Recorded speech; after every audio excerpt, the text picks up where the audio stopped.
السلام علیکم۔ امید ہے آپ سب خیریت سے ہوں گے۔ کمر درد ایک ایسا مسئلہ ہے جو اچھے خاصے انسان کی نیندیں حرام کر دیتا ہے۔ اگر آپ بھی کمر درد سے پریشان ہیں تو اس حلوے کو ضرور ٹرائی کریں۔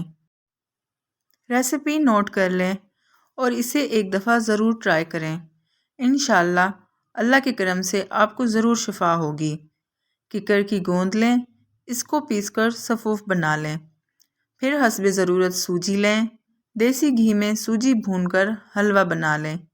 یہ حلوہ صبح نہار منہ کھائیں اور کھاتے وقت گرم گرم حلوے پر 1 چمچ گوند کا صفوف چھڑک لیں اور اوپر سے گرم گرم دودھ پی لیں۔